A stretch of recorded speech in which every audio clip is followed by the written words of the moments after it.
And this is my review for Transformers Universe Classics 2.0 Onslaught. Onslaught is a giant SWAT tank. He's on 8 chunky wheels.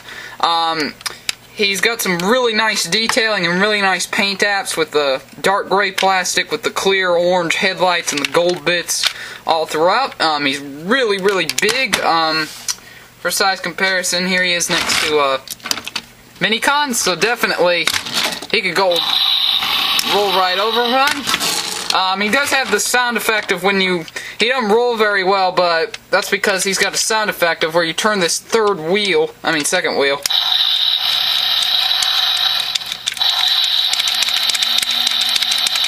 And as long as you keep that turning, it's going to make that noise until you let go of it. It really works well when you're rolling it. It's pretty cool. It rolls well on some surfaces, like very hard plastic, like those box tops that you keep clothes and stuff in. But other than that, he doesn't roll very well on any other surface. He does have these claws down here, which you can go down and scoop up debris, or if you want, Minicons, as you can see, you can take one up and just crunch it if you want.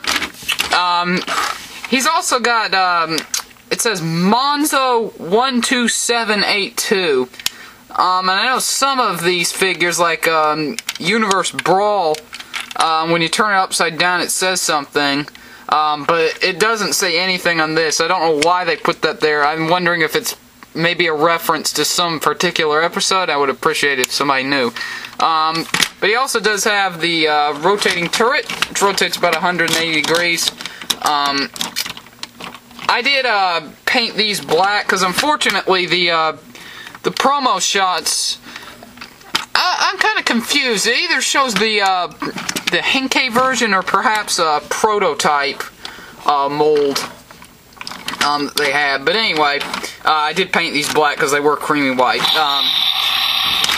Shut up. If you press down on this button back here, there's actually a little molded piece that they put on, but there's a red button in there, but this piece is detachable, like that. If you press on this red button, it makes a machine gun noise and lights up as you rotate it around, and it also makes a very brief police siren noise. I think that's a sound chip error, why it doesn't do a full wee woo wee woo wee woo wee woo. I saw a couple in the store that had a full wee woo wee woo, but unfortunately I picked this guy up on clearance, and this must have been one of their first batches because it's a bad sound chip. Also, if you want, this piece is usually tabbed in, but if you don't leave it untabbed, it can lift up. There's nothing inside it. You can kind of see his head, but it's a neat little feature.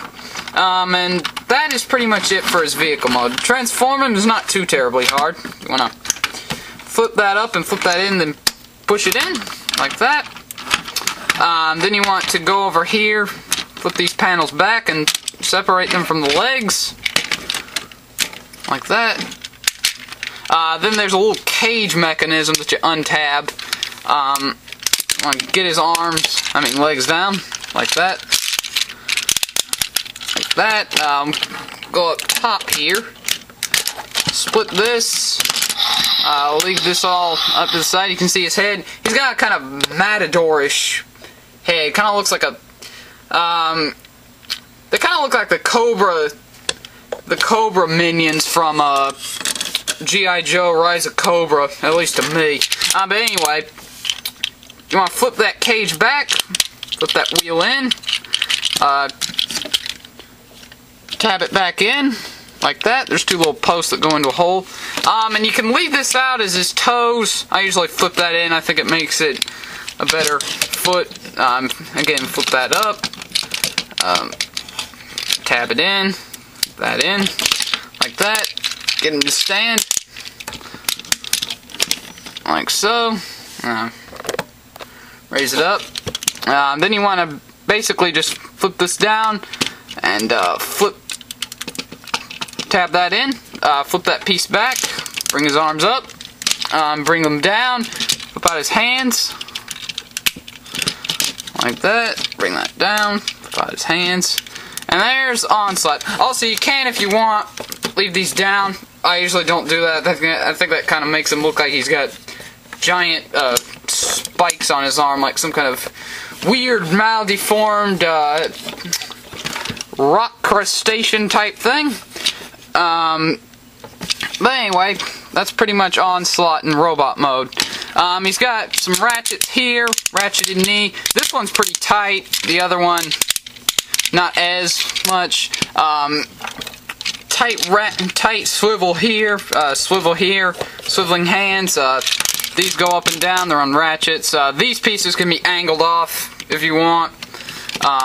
His head rotates 360. One of the things I don't like about him is the way they designed his chest, because he's always going to be staring at a slight angle. I wish they had just taken out the electronics and put in a ball joint.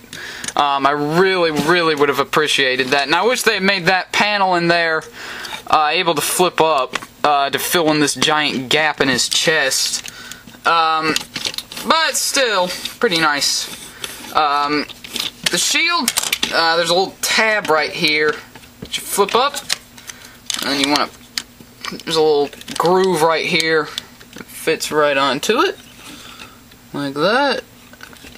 So you can hold it. It's a fairly decently sized shield, kind of looks like one of those SWAT shields, which I guess is kind of fitting since he is a SWAT tank.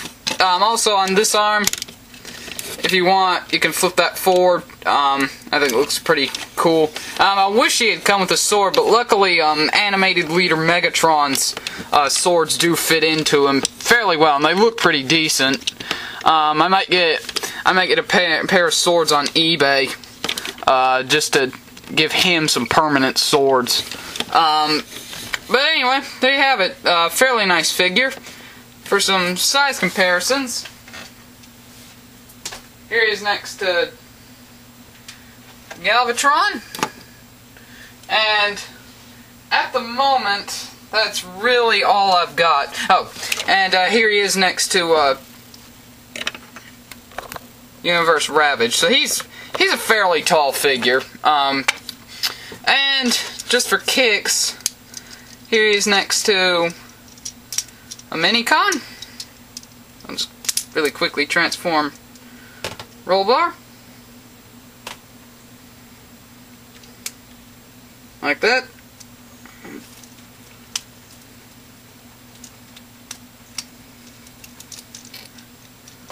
Here he is next to Rollbar. So he's pretty massive, pretty big figure. Definitely a good addition to your Decepticon army. That is Transformers Universe Classics 2.0 Onslaught.